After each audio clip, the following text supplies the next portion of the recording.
दिल्ली का एक मॉल, शाम के करीब 7-8 बजे थे। भीड़ थोड़ी कम हो चुकी थी, लेकिन ग्रोसरी सेक्शन के काउंटर नंबर 4 पर अब भी कुछ ग्राहक लाइन में खड़े थे। उस काउंटर पर खड़ी थी संध्या। उम्र करीब 22 साल, मध्यम वर्गीय परिवार से थी। पढ़ाई के साथ नौकरी कर रही थी ताकि घर की जरूरतों में हाथ बटा सके। उसकी आंखों में थकान जरूर थी, लेकिन व्यवहार में शालीनता और चेहरे पर हल्की सी मुस्कान हमेशा बनी रहती थी। तभी एक बुजुर्ग व्यक्ति धीरे धीरे काउंटर के पास पहुंचे। उम्र करीब 75 साल, झुकी कमर, हाथों में कंपन और आंखों में झिझक। उन्होंने अपने छोटे से थैले में से कुछ सामान निकाला। 2 ब्रेड, एक दूध का पैकेट, कुछ दवाइयां और एक साबुन। उन्होंने धीरे धीरे सामान बेल्ट पर रखा और फिर जेब से एक पुराना सा बटुआ निकाला। संध्या ने स्कैन करना शुरू किया। कुल आयस 214 हुए दादाजी। बुजुर्ग ने कांपते हाथों से कुछ नोट निकाले। आयस 200 ही थे। बाकी बटुए में सिक्कों के अलावा कुछ नहीं था। उन्होंने घबराकर कहा, बिटिया बस आरएस 14 कम है। दूध का पैकेट हटा दूं? संध्या की नजर उनके हाथों पर पड़ी। एक उंगली में पट्टी बंधी थी और आंखों में इतनी लाचारी कि जैसे शब्द भी शर्मिंदा हो जाए। उसने पल भर सोचा, फिर चुपचाप अपनी जेब से आरएस 20 निकाले और मशीन में डाल दिए। सब ठीक है दादाजी, आप सामान लीजिए। बुजुर्ग की आंखें भर आई। बिटिया, तू बहुत बड़ी इंसान है, भगवान तेरा भला करें। संध्या ने हल्के से सिर झुकाया और मुस्कुरा दी। लेकिन यह सब स्टोर के मैनेजर मृदुल शर्मा देख रहे थे। उम्र 40 के करीब, हमेशा नियम कानून की किताब में डूबे हुए और सहानुभूति शब्द से दूर। वो तेजी से काउंटर पर पहुंचे। ये क्या कर रही थी तुम? सर, बुजुर्ग थे, थोड़ा कम था, मैंने अपने पैसे दिए। अपने पैसे, ये दानशाला है।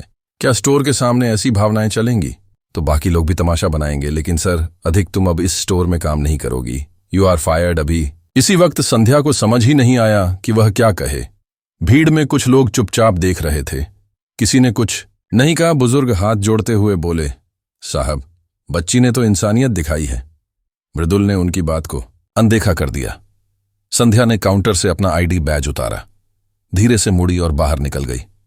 उसकी आंखें अब भी भरी हुई थी, लेकिन उसमें कोई शर्म नहीं थी, सिर्फ चुप्पी थी, एक कसक थी।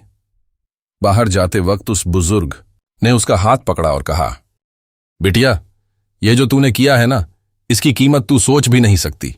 संध्या अपने छोटे से किराए के कमरे में लौट आई थी। कमरा 10 गुना 10 का था। एक कोना जहां किताबें थीं, दूसरा जहां एक स्टील की अलमारी और एक छोटी सी चारपाई पड़ी थी। उसने चुपचाप अपना बैग रखा, बिना किसी से बात किए। मां ने फोन किया था, लेकिन उसने रिसीव नहीं किया। आंखों में अब भी आंसू थे, लेकिन सबसे ज्यादा चुभ रहा था वो तिरस्कार जो सबके सामने हुआ था। उसे नौकरी की जरूरत थी। घर का किराया, मां की दवाइयां, छोटी बहन की कॉलेज फीस, सब कुछ उसी की तनख्वाह से चलता था। लेकिन आज बस कुछ इंसानियत दिखाने के लिए उसे निकाल दिया गया था। क्या वाकई में गलत थी? उसने खुद से सवाल किया। वो सवाल ले, वो आंसू लिए, वो खालीपन लिए। संध्या उस रात चुपचाप लेटी रही। अगली सुबह करीब 10 बजे दरवाजे पर दस्तक हुई। संध्या उठी और दरवाजा खोला। सामने खड़ा था वही बुजुर्ग, लेकिन इस बार अकेले नहीं। उनके साथ एक कार खड़ी थी, सफेद चमचमाती, और पीछे एक व्यक्ति खड़ा था, सूट बूट में, हाथ में फोल्डर। बिटिया, अब तेरे जीवन का असली दिन आया है। बुजुर्ग मुस्कुराए। संध्या हैरान आंखा, और यह श्री शर्मा है, मेरे सेक्रेटरी। सेक्रेटरी बिटिया, मैं सिर्फ एक आम ग्राहक नहीं, मैं हूं दयानंद अग्रवाल, अग्रवाल फाउंडेशन का संस्थापक। रिटायर जरूर हुआ हूं, लेकिन अब भी मेरे एक शब्द से बहुत कुछ बदल सकता है। संध्या की आंखें फैल गईं। उसे यकीन नहीं हो रहा था।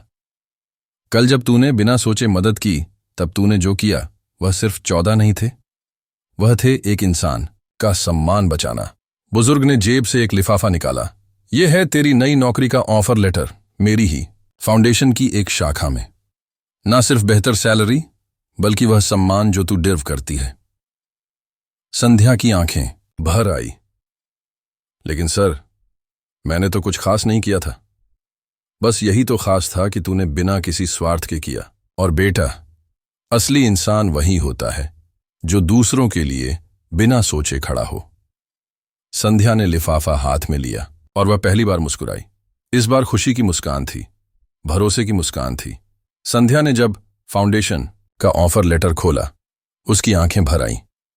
न केवल सैलरी उसके पिछ वेतन से 3 गुना थी, बल्कि उसमें लिखा था, आपको मानव सेवा और संवेदनशीलता के लिए अग्रवाल फाउंडेशन की सामाजिक न्याय टीम में कार्यभार सौंपा जाता है। यह सिर्फ नौकरी नहीं थी, यह उस सम्मान की वापसी थी जो कल उसके पैरों के नीचे कुचला गया था। अगले दिन संध्या ने नई जगह ज्वाइन कर ली, एक खूबसूरत ऑफिस जिसमें बच्चों, वृद्धों और जरूरतमंदों के लिए चल रही योजनाओं पर काम होता था। वहां उसका स्वागत पूरे स्टाफ ने तालियों के साथ किया। दयानंद जी ने उसे एक कॉन्फ्रेंस में बुलाया, जहां उन्होंने मीडिया और जनप्रतिनिधियों के सामने कहा, जब एक कैशियर लड़की RS-14 देकर किसी की इंसानियत बचा सकती है, तो हमें पूरे सिस्टम को दोबारा सोचने की जरूरत है। उसी दिन उसी शहर के मॉल में जहां संध्या की पुरानी नौकरी थी, एक मेल आया। विषय notice, regarding violation of employ dignity. Manager Mridul Sharma के पास कॉल आया। आपकी रिपोर्ट हमें मिली है। जिस लड़की को आपने बिना जांच निकाला, वह अब हमारे सोशल इम्पैक्ट प्रोग्राम की डायरेक्टर है। कृपया सफाई दें कि आपने सार्वजनिक रूप से किस आधार पर उसे अपमानित किया। मृदुल का चेहरा सफेद पड़ गया। अब उसकी समझ में आया कि कभी कभी इंसान को नीतियों से नहीं, इंसानियत से चलाना चाहिए। एक हफ्ते बाद संध्या को वहीं मॉल में एक प्रोग्राम में आमंत्रित किया गया, जहां समाज के कुछ सम्मानित लोगों को अनसंग हीरो के रूप में बुलाया गया था। स्टेज पर चढ़ते समय संध्या की नजर उसी स्टोर के काउंटर पर गई जहां अब कोई और लड़की खड़ी थी, और पास में खड़े मृदुल शर्मा की नजरें नीचे झुकी थीं। स्टेज पर जाकर संध्या ने कहा, मुझे नहीं चाहिए था कोई माफी, ना ही बदला। बस एक ही उम्मीद थी कि अगली बार कोई लड़की सिर्फ इसलिए ना निकाली जाए क्योंकि उसने इंसानियत दिखा दी। मैंने RS-14 नहीं दिए थे। उस दिन मैंने अपने पापा को देखा था उस बुजुर्ग में। पूरे हॉल में तालियां गूंजने लगी। अगर दुनिया को बदलना है तो बड़े फैसलों की नहीं, छोटे छोटे इंसानी जज्बों की जरूरत है। कभी किसी को छोटा मत समझो। एक छोटा सा दिल बड़ा बदलाव ला सकता